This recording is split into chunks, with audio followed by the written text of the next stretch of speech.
नमस्कार दोस्तों, आप सभी का हार्दिक स्वागत और अभिनंदन मेहता साहब के इस ऑनलाइन प्लेटफॉर्म पर। आज हम बात करेंगे ईसीटी, इलेक्ट्रोकन्वल्सिव थेरेपी। साइकेट्रिक में इसका क्यों यूज है, क्यों इसको पढ़ाया जाता है और क्यों इसका यूज किया जाता है, इसके बारे में बात करेंगे।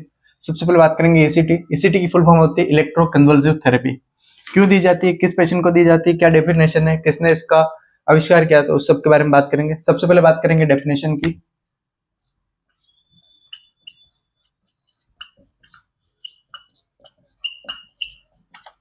डेफिनेशन क्या होता है, ईसीटी होता है क्या है? ईसीटी एक तरह का पेनलेस प्रोसीजर है। It is a it is a painless electrical therapy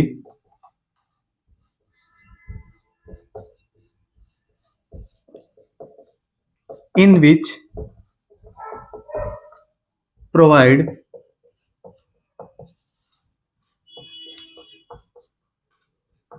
electrical current to the patient through the electrode to generate seizure. क्या होता है ईसीटी में? ईसीटी में एक पेनलेस इलेक्ट्रिकल थेरेपी होती है जिसके अंदर इलेक्ट्रिकल करंट प्रोवाइड किया जाता है पेशेंट को थ्रू इलेक्ट्रोड के माध्यम से टू जनरेट सीजर। सीजर्स कौन से होते हैं? यहाँ पे होते हैं ग्रैंड माल सीजर्स।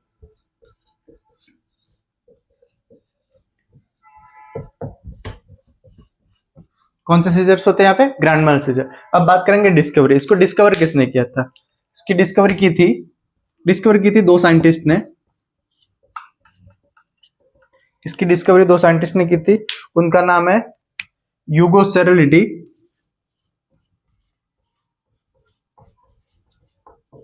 एंड ल्यूनिको बिनी।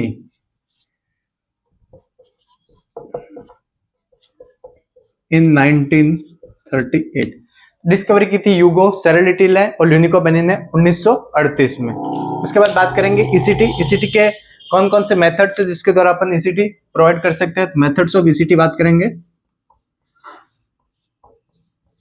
दो टाइप्स के मेथड्स होते हैं ईसीटी को प्रोवाइड करने के। एक होता है डायरेक्ट मेथड, एक होता है इनडायरेक्ट मेथड। कौन कौन से मेथड से ईसीटी प्रोवाइड कर सकते हैं? Direct method, indirect. Direct method होता है जो होता है ओल्ड मेथड। पुराने टाइम में इस मेथड को यूज किया जाता था। यह है न्यूअर मेथड।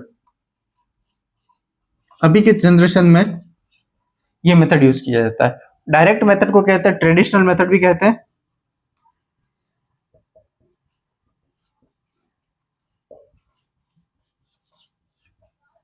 और इनडायरेक्ट मेथड को नॉन ट्रेडिशनल मेथड भी कहा जाता है।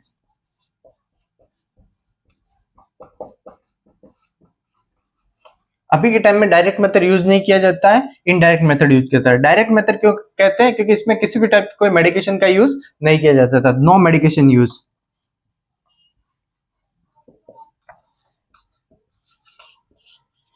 कोई भी मेडिकेशन इसमें यूज नहीं की जाती थी, जबकि इनडायरेक्ट मेथड में मेडिकेशन यूज की जाती है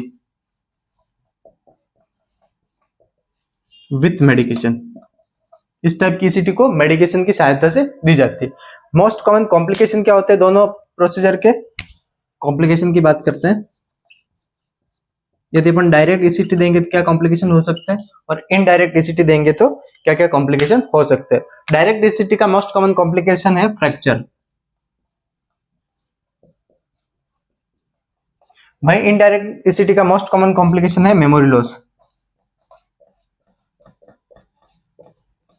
तो अभी तक बात की थी अपने ईसीटी। ईसीटी क्या होता है? ईसीटी की फुल फॉर्म होती है इलेक्ट्रोकन्वल्सिव थेरेपी, जिसके अंदर डेफिनेशन के बारे में बात की थी। It is a painless electrical procedure in which patient को अपन इलेक्ट्रिकल करंट पास करते हैं इलेक्ट्रोड्स के माध्यम से to generate seizure. Seizure generate किया जाता है पेशेंट के। कौन सा सीजर होता है? ग्रैंड माल सीजर होता है। इसकी डिस्कवरी की थी ह्यूगो सेरेलिटी और ल्यूनिको बिनी ने। किसने डिस्कवरी की थी? ह्यूगो सेरेलिटी और ल्यूनिको बिनी ने इसकी डिस्कवरी की थी। कब की थी? 1938 में। कौन कौन से मेथड से ईसीटी को देने के? एक डायरेक्ट मेथड है, एक इनडायरेक्ट मेथड। डायरेक्ट मेथड को ओल्ड मेथड भी कहते हैं, इनडायरेक्ट मेथड को न्यूअर मेथड भी कहते हैं। ये डायरेक्ट मेथड को ट्रेडिशनल मेथड कहते हैं, ये नॉन ट्रेडिशनल मेथड है। डायरेक्ट मेथड में किसी टाइप की मेडिकेशन यूज नहीं की जाती है, जबकि इनडायरेक्ट मेथड में मेडिकेशन यूज की जाती है।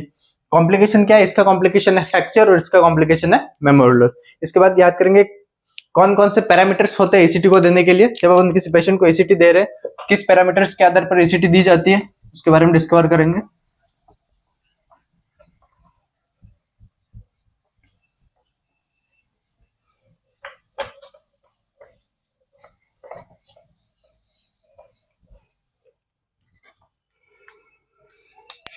क्या क्या पैरामीटर है एसीटी को देने के लिए।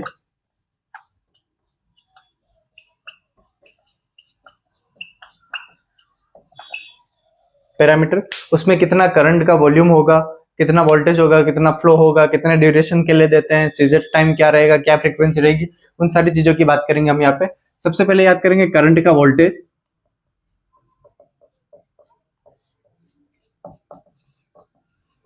करंट का वोल्टेज रहेगा जो रहेगा 70 से 130 मिलीवोल्ट, नॉर्मली 110 मिलीवोल्ट रहता है। करंट का वॉल्यूम क्या रहेगा, करंट का वॉल्यूम रहेगा 200 टू 1600 मिली एम्पियर, या लगभग 800 मिली एम्पियर रहेगा। उसके बाद ड्यूरेशन, कितने समय के लिए एसीटी देते हैं, तो एसीटी बहुत ही माइन्यूट ड्यूरेशन के लिए दी जाती है, 0.5 टू 1 सेकंड, मतलब एक सेकंड से भी कम टाइम के लिए एसीटी, जस्ट उसको एक करंट देना है छोटा सा, 0.6 सेकंड तक के लिए एसीटी देंगे। उसके बाद उसमें सीजर, सीजर का ड्यूरेशन जो रहेगा वो नॉर्मली 25 सेकंड तक पेशेंट में सीजर देखने को मिलते हैं। 25 सेकंड तक सीजर देखने में, सीजर कौन कौन से टाइप होते हैं, मेनली दो टाइप के सीजर होते हैं, दो टाइप की फेज होती है सीजर में, वो दोनों टाइप की देखने को मिले। एक फेज देखने में टॉनिक फेज जिसमें मसल टोन बढ़ जाएगी, और एक क्लॉनिक फेज हो जाएगी जिसमें मसल एकदम रिलैक्स हो जाएगी। दो टाइप की फेज होती है। टॉनिक फेज नॉर्मली 10 से 20 सेकंड तक की होती है, माई क्लॉनिक फेज 30 से 40 सेकंड तक की होती है। लेकिन एवरेज ड्यूरेशन यदि आपको पूछेंगे तो 25 सेकंड इसका एवरेज ड्यूरेशन रहेगा। उसके बाद फ्रीक्वेंसी की बात करते हैं। फ्रीक्वेंसी कितने ईसीटी दे सकते हैं, तो अपन maximum 2 to 3 ECT in week, एक वीक के अंदर 2 से 3 ईसीटी, या अल्टरनेट डे पे ईसीटी, आज ईसीटी दी कल नहीं देंगे परसों देंगे, इस तरह से ईसीटी दे सकते हैं। मैक्सिमम ईसीटी कितनी दे सकते हैं, मैक्सिमम ईसीटी 15 से लेके 20 ईसीटी तक एक सेशन में। एक बार जब पेशेंट एडमिट हुआ, वो 2-3 महीने के लिए एडमिट है, तो एक बार उसके सेशन में 15 से 20 ईसीटी मैक्सिमम दे सकते हैं। क्या क्या पैरामीटर है ईसीटी को देने के लिए, कितना वोल्टेज होना चाहिए, 70 से 130 मिलीवोल्ट, 110 मिलीवोल्ट के अकॉर्डिंग। वॉल्यूम क्या रहता है, 200 से 1600 मिली एम्पियर या 800 मिली एम्पियर तक दे सकते हैं इसको। उसके बाद अपन ड्यूरेशन, कितना ड्यूरेशन तक एसीटी देना है, 0.5 टू 1 सेकंड तक एसीटी देना है। उसके बाद सीजर्स का ड्यूरेशन, जब अपन एसीटी दे चुके हैं तो उसको सीजर्स कितनी देर तक आएंगे, 25 सेकंड तक आएंगे। टॉनिक फेज में 10 से 20 सेकंड हो सकता है, और क्रोनिक फेज में 30 से 40 सेकंड होता है। और फ्रीक्वेंसी क्या रहेगी, 2 से 3 एसीटी इन वीक दे सकते हैं, अल्टरनेट डे पे। अब जब पेशेंट में सीजर्स आए तो अपन उसको कैसे आइडेंटिफाई कर सकते हैं कि वो सीजर आए या क्या है, तो उसको आइडेंटिफिकेशन ऑफ सीजर्स हम आगे बात कर लेते हैं। इसको मिटा, इसको आगे यहाँ पे देख लेते हैं, सीजर्स को असेस करने का तरीका।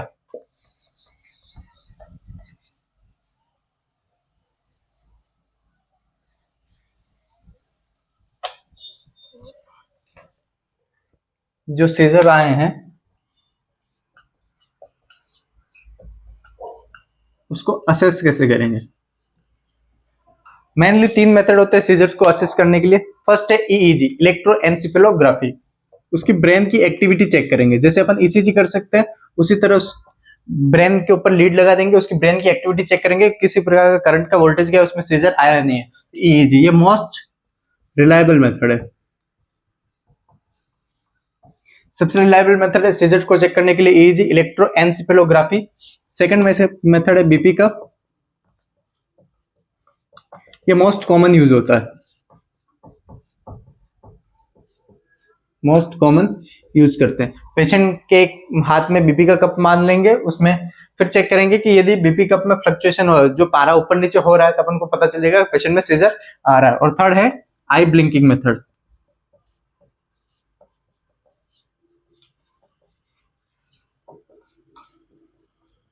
ये लीस्ट यूजेबल मेथड है। जब पेशेंट को ईसीटी दी अपन ने तो पेशेंट चेक करेंगे आई ब्लिंक हो रही नहीं हो रही, सीजर के टाइम उसकी आई ब्लिंक करेगी, लेकिन ये मेथड मोस्ट कॉमनली यूज नहीं किया जाता, इसलिए लिस्ट यूजेबल मेथड है। मोस्ट कॉमन जो मोस्ट रिलायबल मेथड आपको पूछा जाएगा तो वो है ईईजी। मोस्ट कॉमनली यूज होता है वो होता है BP cuff method, then least common use होता है तो आई ब्लिंकिंग मेथड है। ठीक है, अब इसके बारे में बात करेंगे। ईसीटी में जो अपन ने मेडिकेशन पढ़ी थी, जो इनडायरेक्ट ईसीटी थी उसमें मेडिकेशन के बारे में बात की थी। ईसीटी को देते हैं तो मेडिकेशन यूज करते थे। कौन कौन सी मेडिकेशन है जो ईसीटी में दी जाती है? मेनली 3 टाइप की मेडिकेशन होती है। 3 medication are used in ECT medication.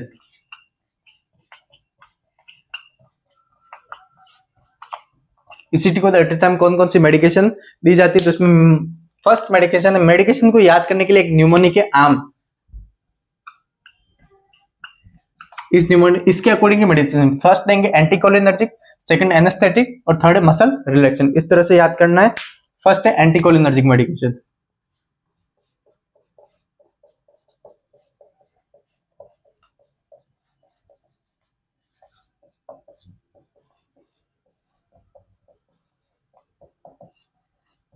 Anticholinergic medication क्यों दी जाती है? एंटीकोलिनर्जिक मेडिकेशन का क्या काम है? वो सिंपैथेटिक नर्वस सिस्टम को स्टिमुलेट कर देती है। ये क्या करती थी? Stimulate sympathetic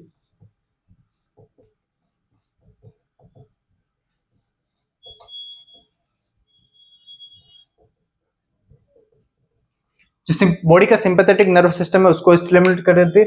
sympathetic nerve system क्या करेगा आगे जाके? डिक्रीज कर देगा secretion of mouth.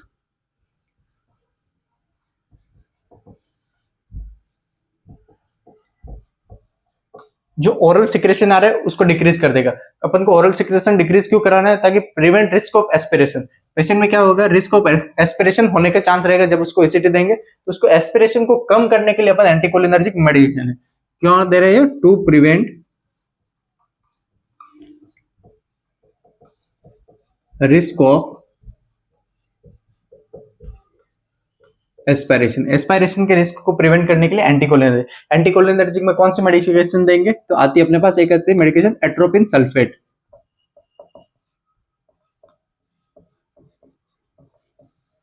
Atropine sulphate आती है, कितनी देते हैं? 0.6 mg पर केजी के अकॉर्डिंग उस मेडिकेशन को दे सकते हैं। 0.6 mg पर केजी के अकॉर्डिंग मेडिकेशन दे सकते हैं।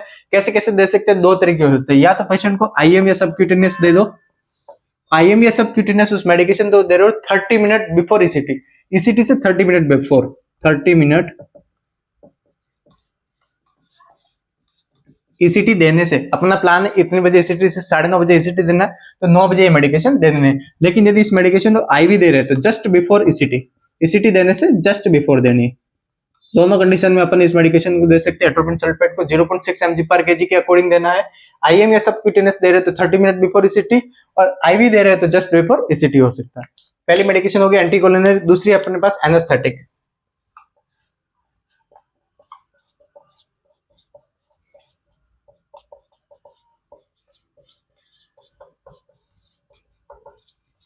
एनेस्थेटिक में 2 मेडिकेशन मेनली यूज की जाती है। एक तो होती है मिथोहेक्सेटिल और दूसरी है थियोपेंटल सोडियम।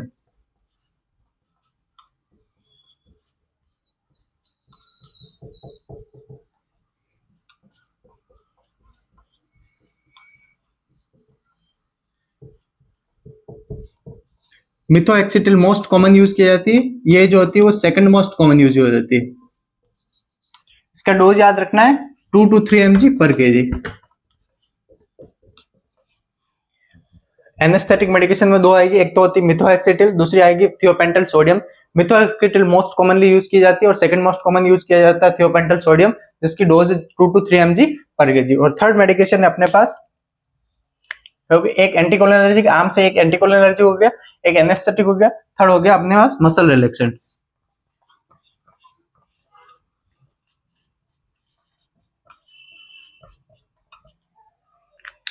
मसल रिलैक्सेंट क्यों दे रहे हैं? बॉडी अपनी स्टिफ बॉडी है, यदि अपन किसी टाइप का कोई इलेक्ट्रिकल करंट देंगे तो इसमें एकदम झटके लगेंगे, तो झटकों से प्रिवेंट करने के लिए, या जो झटके लगेंगे उसकी वजह से क्या हो सकता है? फ्रैक्चर हो सकता है। उस फ्रैक्चर को प्रिवेंट करने के लिए मसल को रिलैक्सेशन देंगे टू प्रिवेंट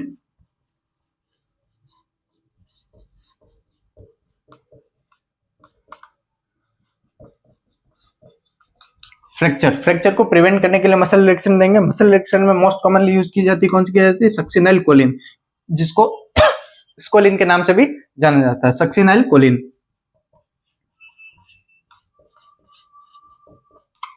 कोलिन देंगे, इसका डोज रहेगा 0.5 टू 1.5 mg पर केजी, 0.5 टू 5 mg पर। यदि किसी पेशेंट में अपन मसल रिलैक्सेशन दे रहे हैं तो उस पेशेंट की क्या होगी, जो बॉडी की नॉर्मल मसल है वो सारी मसल रिलैक्स हो जाएगी। तो अपन जो सांस ले रहे हैं, रेस्पिरेशन कर रहे हैं, उसकी जो मेन मसल कौन है, डायफ्राम, वो भी रिलैक्स हो जाएगा। तो अब सांस लेने में तकलीफ होगी, उसको ऑक्सीजन लेवल गिर जाएगा। इसलिए उसको इन 3 मेडिकेशन के साथ साथ में 100% ऑक्सीजन भी प्रोवाइड की जाती है। तो क्या प्रोवाइड की जाती है साथ में? 100% ऑक्सीजन। और ऑक्सीजन कैसे देंगे? By face mask.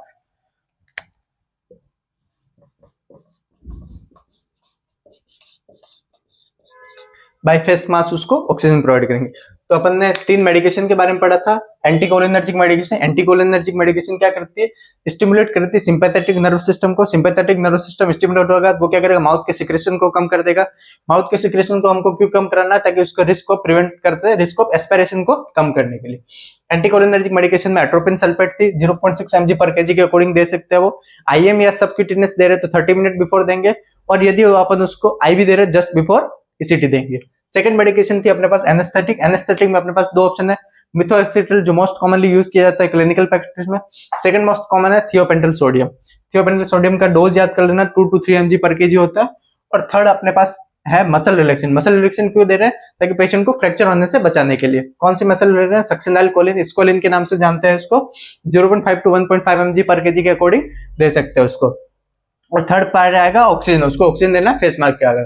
अब अपन पेशेंट की बात कर ली, अपने ईसीटी के बारे में बात कर ली। ईसीटी दे रहे हैं, ईसीटी दे रहे हैं तो ईसीटी क्यों दे रहे हैं?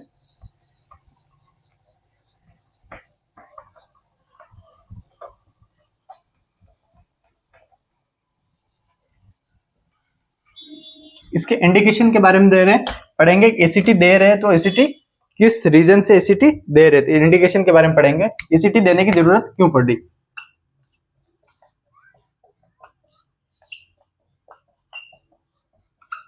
किस किस केस में अपन ईसीटी देते हैं? सबसे पहला है patient with major depressive disorder, MDD, major depressive disorder, उसके साथ सुसाइडल आइडिएशन। क्या है साथ में? Suicidal ideation.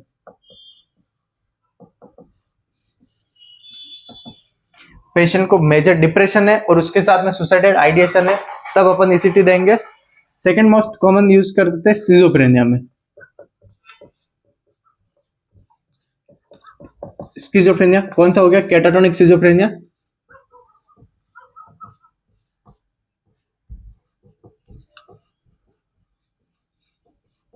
कैटाटोनिक सिजोफ्रेनिया में अपन देंगे ईसीटी। और थर्ड है कोटार्ड सिंड्रोम।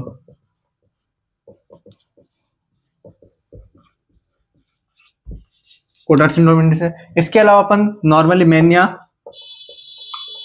का पेशेंट है, कोई डिप्रेशन का पेशेंट है,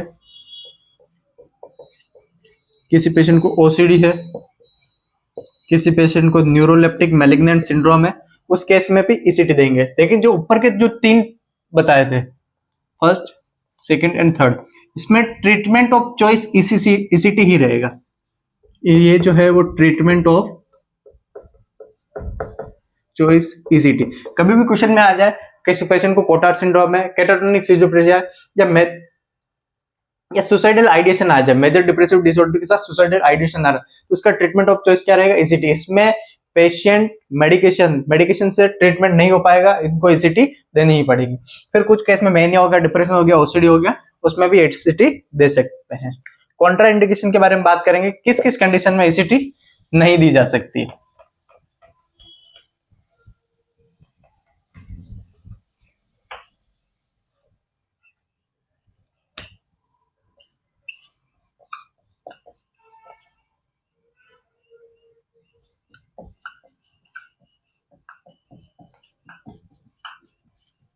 किस किस केस में ईसीटी अपन नहीं दे सकते पेशेंट को? कोई रिलेटिवली कॉन्ट्राइंडिकेशन तो है नहीं, no relative contraindication, no absolute.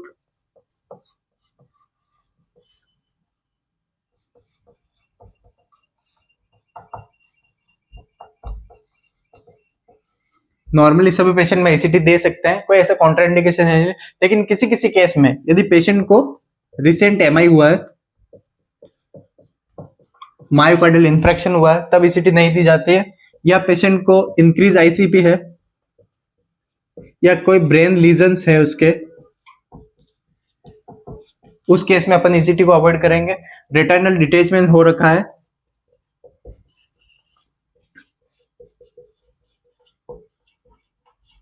कोई पल्मोनरी एडिमा है,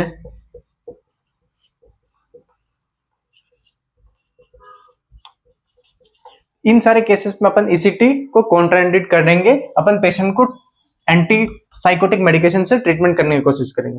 क्यों है? यदि रिसेंट एमआई है, उसको कोई हार्ट की प्रॉब्लम है, आईसीपी बढ़ा हुआ है, ब्रेन में लीजन है, रेटिनल डिटेच हो गया है, पल्मोनरी एडिमा है, यदि अपन इस केस में एसीटी देंगे तो ये इन सारे सिम्टम को और वर्स कर सकता है, पेशेंट की कंडीशन और खराब हो सकती है। तो ये कॉन्ट्राइंडिकेशन है, कोई एब्सोल्यूट कॉन्ट्राइंडिकेशन है नहीं है, कुछ रिलेटिव कॉन्ट्राइंडिकेशन है, उस केस में अपन ईसीटी नहीं दे सकते हैं। अब बात करें अपन ईसीटी दे रहे हैं, तो ईसीटी किस तरह से दी जाती है, उसके प्लेसमेंट ऑफ इलेक्ट्रोड की सहायता से जो ईसीटी दे रहे हैं, अपन ने बात की थी आगे, ईसीटी को देते हैं वो इलेक्ट्रोड की सहायता से दे सकता है। तो जो इलेक्ट्रोड की सहायता से अपन जो ईसीटी दे रहे हैं, वो इलेक्ट्रोड का प्लेसमेंट क्या होगा, प्लेसमेंट ऑफ इलेक्ट्रोड्स के बारे में बात करेंगे।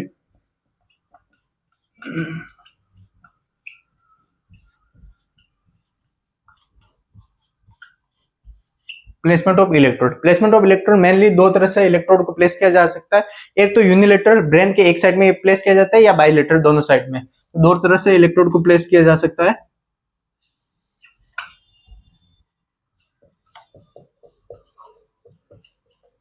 यूनिलेटरल और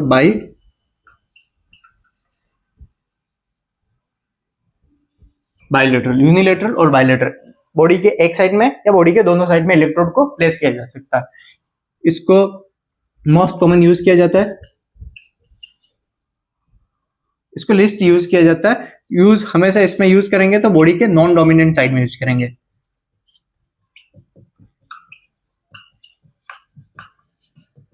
non dominant side of body use electrode को प्लेस करेंगे। बाइलेटरल में ईसीटी को दो तरह से दी जाती है, बाइलेटरल भी। एक तो इसके इलेक्ट्रोड यूज करते हैं by fronto temporal, by frontal, और एक है बाई फ्रंटो टेम्पोरल।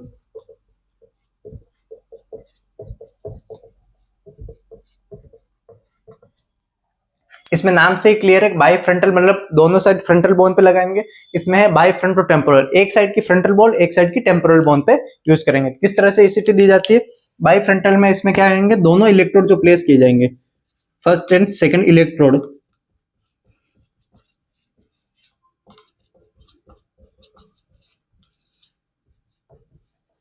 इलेक्ट्रोड कहाँ प्लेस किए जाएंगे, इन दोनों में जो इलेक्ट्रोड प्लेस किए जाएंगे वो किए जाएंगे 5 सेंटीमीटर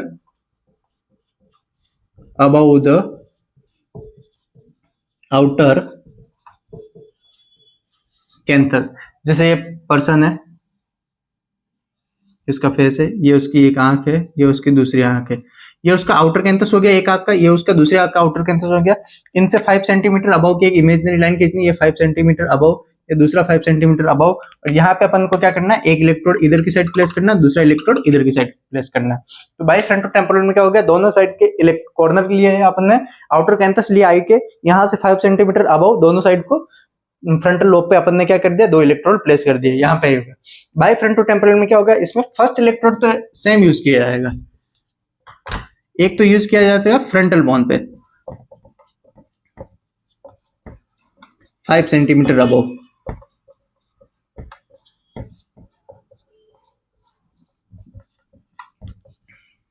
इसमें क्या किया जाता है, एक तो इसी तरह से 5, एक साइड में आउटर कैंथस लिया, उसके 5 सेंटीमीटर अबव गए, यहाँ पे एक इलेक्ट्रोड प्लेस किया। लेकिन जो दूसरा इलेक्ट्रोड प्लेस किया जाएगा उसमें क्या किया जाएगा, सेकेंड इलेक्ट्रोड के लिए outer canthus of I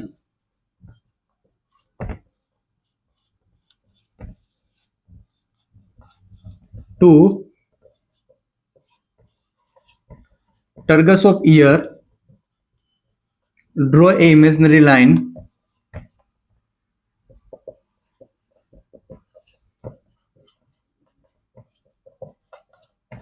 and take mid point and about 2.5 centimetre. इसके बारे में समझाता हूं। जैसे अपन ने ये खोपड़ी ली, ये दो आंखें बनाई,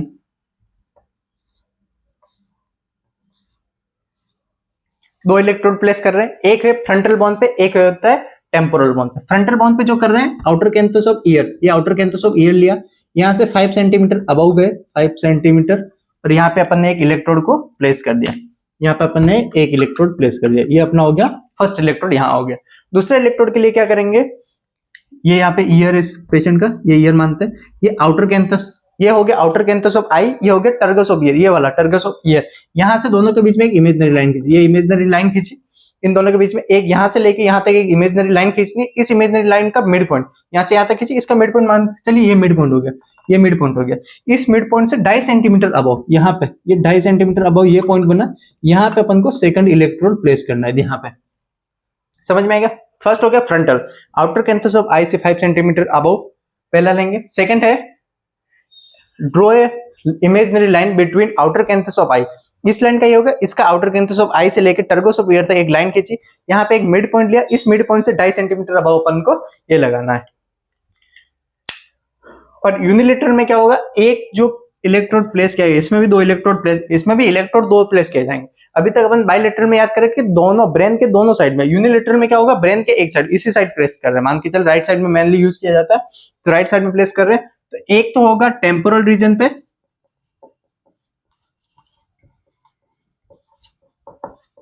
और दूसरा इलेक्ट्रोड प्लेस किया जाएगा वो सेंट्रो पैराइटल रीजन पे।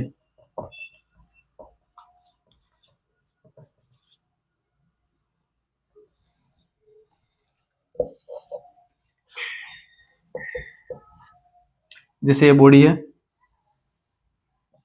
ये आई, एक तो इसका कर दिया टेम्पोरल रीजन पे और एक हो गया सेंट्रो पैराइटल रीजन पे। ये दो इलेक्ट्रोड क्या कर दिया अपन ने, प्लेस कर दिया। ये हो गया टेम्पोरल रीजन, ये हो गया सेंट्रो पैराइटल रीजन पे प्लेस कर दिया। बात करते हैं प्लेसमेंट ऑफ इलेक्ट्रोड्स के बारे में, समझ में आ गया। यूनिलेटरल मतलब बॉडी के एक साइड में, बाइलेटरल मतलब बॉडी के दोनों साइड में। बाइलेटरल में दो तरह से यूज कर सकते हैं, एक होता है बाइफ्रंटल, बाइफ्रंटल में क्या करेंगे, आउटर कैंथस ऑफ आई से 5 सेंटीमीटर के अबव की लाइन खींचेंगे और वहां से अपन क्या करेंगे, अपन यहाँ पे दोनों फ्रंटल, बाइफ्रंटो टेम्पोरल में क्या होगा, एक तो करेंगे फ्रंटल बोन पे, यहाँ से आउटर कैंथस ऑफ आई से 5 सेंटीमीटर अबव यहाँ पे लगा देंगे।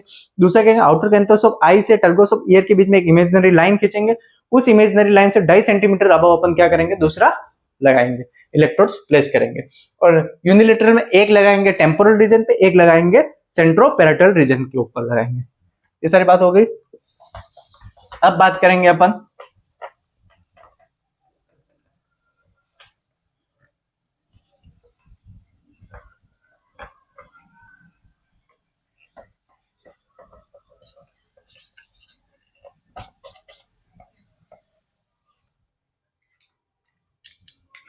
Role of nurse. नर्स का क्या रोल होता है ईसीटी में, रोल ऑफ नर्स।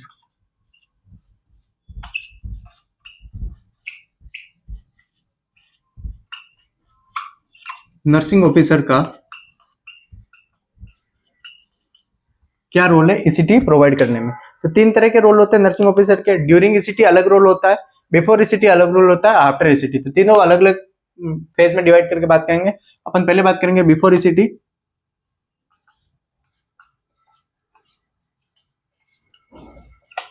एक हो गया ड्यूरिंग ईसीटी और थर्ड हो गया after ECT.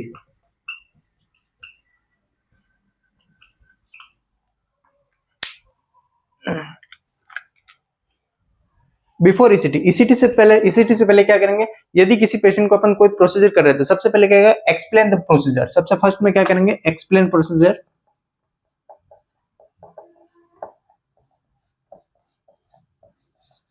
Then check, inform concern,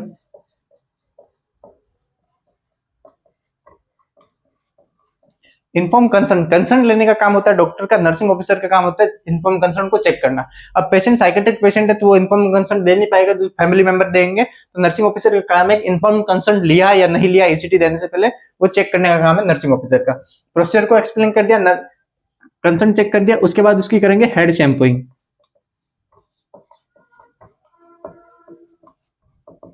most important काम है हेड शैम्पूइंग। हेड शैम्पूइंग इसलिए करते हैं, पेशेंट ने कभी ऑयल वगैरह लगा रखा है तो उसके इलेक्ट्रिकल जो करंट है वो इजीली स्प्रेड आउट नहीं हो पाएंगे, इसके लिए अपन को चेक करेंगे हेड का शैम्पू हुआ या नहीं हुआ, हेड को शैम्पू करके रखेंगे। देन उसको पेशेंट को एनपीओ रखेंगे from midnight.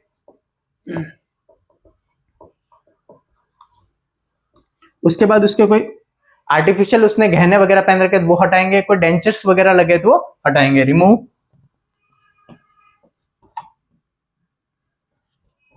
All artificial ornament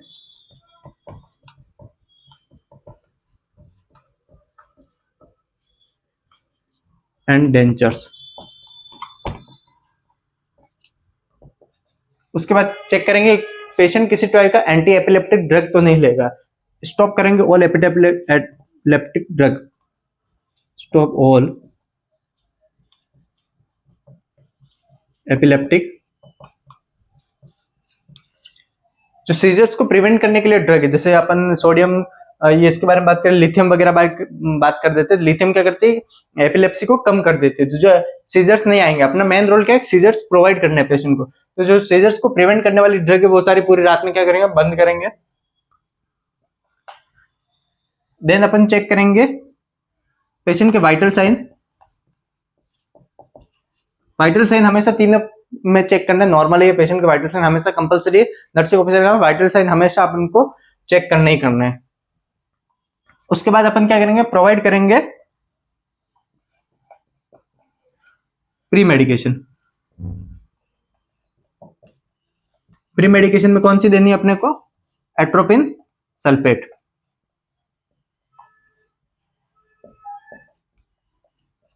atropine sulphate उसको प्रोवाइड करेंगे। ये मेन काम है बिफोर ईसीटी। पहले प्रोसीजर एक्सप्लेन करेंगे, कंसर्न लेंगे, कंसर्न चेक करेंगे लिया या नहीं लिया। उसके बाद हेड की शैम्पू करेंगे, एनपीओ रखेंगे मिडनाइट से, रिमूव करेंगे, कोई आर्टिफिशियल ऑर्नामेंट डेंचर वगैरह नहीं उसको रिमूव करेंगे, वाइटल साइन चेक करेंगे और मेडिकेशन देंगे।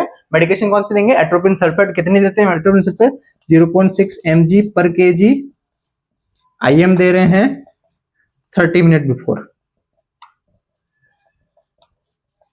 उसके बाद ड्यूरिंग एसीटी। ड्यूरिंग एसीटी सबसे इंपॉर्टेंट काम है उसका पोजीशन। सबसे पहले पोजीशन कौन से देंगे, सुपाइन पोजीशन देंगे। कौन सी पे, फ्लैट सुपाइन पोजीशन देंगे। उसके बाद क्या करेंगे, उसके जो हेड है, हेड और नेक के बीच में एक पिलो रखेंगे,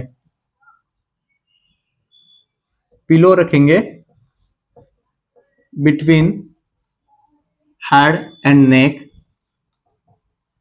देन अपन प्रोवाइड करेंगे एक टंग बाइट प्रोवाइड करेंगे। क्या प्रोवाइड करेंगे, टंग बाइट, सॉरी हाँ, टू प्रिवेंट टंग बाइट के लिए,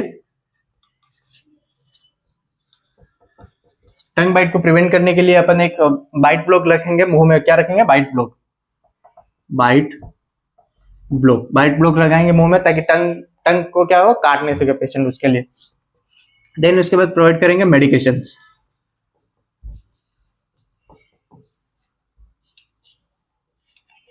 मेडिकेशन में कौन कौन सी देंगे अपन, एक एट्रोपिन सल्फेट दे देंगे, अब देंगे एक एनेस्थेटिक और देन मसल रिलैक्सेंट। साथ में अपन और क्या करेंगे, 100% ऑक्सीजन प्रोवाइड करेंगे और मिनिमल रेस्टेंट करेंगे पेशेंट को। रेस्टेंट क्यों कर रहे हैं, पेशेंट को एक सीजर देंगे तो उसमें क्या होगा, झटका आएगा, वो पेशेंट हिलेगा जोर से, तो कहीं उसका हाथ पर फ्रैक्चर नहीं हो जाए, उसके लिए उसको थोड़ा सा मिनिमली रेस्टेंट करेंगे। पोजीशन देंगे, पिलो प्रोवाइड करेंगे, टंग बाइट लगाएंगे, बाइट ब्लॉक लगाएंगे जिसके उसकी टंग बाइट नहीं हो। मेडिकेशन में anaesthetic, muscle relaxant, 100% oxygen provide करेंगे और मिनिमल रेस्ट्रेशन करेंगे। आफ्टर ईसीटी सबसे पहला काम है नर्सिंग ऑफिसर का, वो है वाइटल चेक करना, वाइटल को असेस करना। वाइटल में भी main parameter respiratory assessment,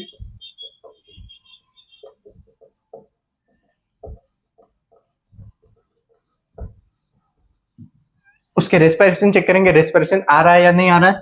patient को पोजीशन देंगे साइड लाइन। कौन से पोजीशन प्रोवाइड करेंगे पेशेंट को, साइड लाइन, एक side to prevent aspiration.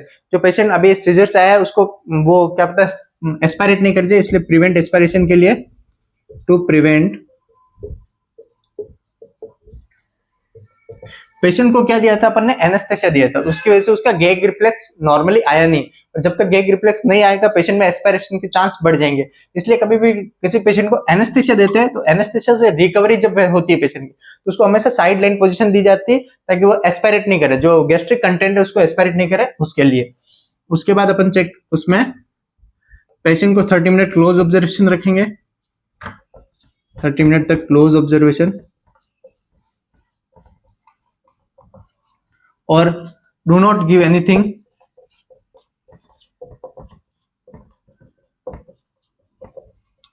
From mouth till 60 minute. तुरंत पेशेंट को मुंह से कुछ नहीं देना, पानी वगैरह कुछ नहीं देना 60 मिनट तक, क्योंकि अपन को पता नहीं उसका एनेस्थेसिया का असर कितनी देर तक रहेगा। हर एक पेशेंट के लिए एनेस्थेसिया का असर अलग अलग टाइम रहेगा, तो उसको 60 मिनट तक कुछ नहीं देना है। चेक करना है सबसे पहले गैग रिफ्लेक्स, यदि पेशेंट को गैग रिफ्लेक्स प्रेजेंट है तभी अपन को ओरल मेडिकेशन या ओरल फूड देना है, अलाउड करना, इसके अलावा कुछ नहीं है। मेनली चीज करनी है रेस्पिरेटरी स्टेटस चेक करना है, पेशेंट में रेस्पिरेटरी स्टेटस क्या है, पेशेंट नॉर्मल रेस्पिरेशन कर पा रहा है नहीं कर पा रहा है, उसका SpO2 का लेवल चेक करेंगे, 100% SpO2 है या नहीं है, उसमें अंदर बॉडी के अंदर ऑक्सीजन का लेवल क्या है वो चेक करेंगे। और लास्ट डिस्कशन करेंगे adverse effect of ECT. ECT की वजह से क्या क्या एडवर्स इफेक्ट आ सकते हैं।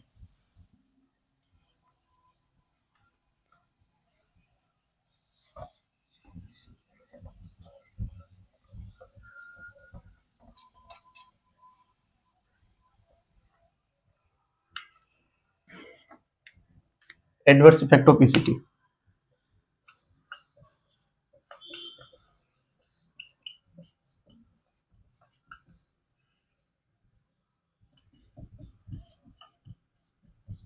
ईसीटी के एडवर्स इफेक्ट क्या होते हैं। मोस्ट कॉमनली जो एडवर्स इफेक्ट होंगे, मोस्ट कॉमन एक हो सकता है डिलीरियम, एक पेशेंट को हो सकता है डिसओरिएंटेशन,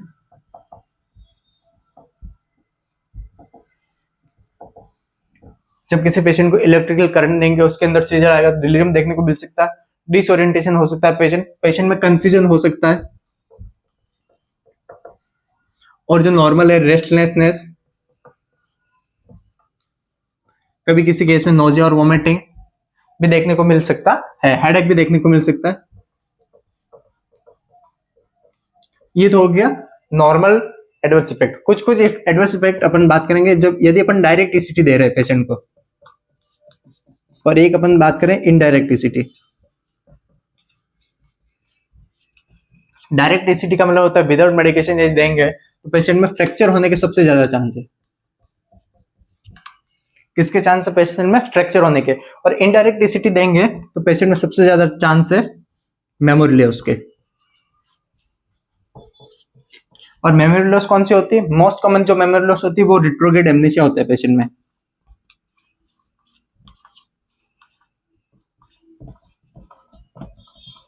रिट्रोग्रेड एमनेसिया का मतलब क्या होता है, वो अपने प्रीवियस जो पास्ट जो मेमोरी वो उसको भूल जाता है। हालांकि नॉर्मल ये होता नहीं है, पर होगा तो भी ये लगभग 6 मंथ के अंदर अंदर वापस रीगेन कर लेगा।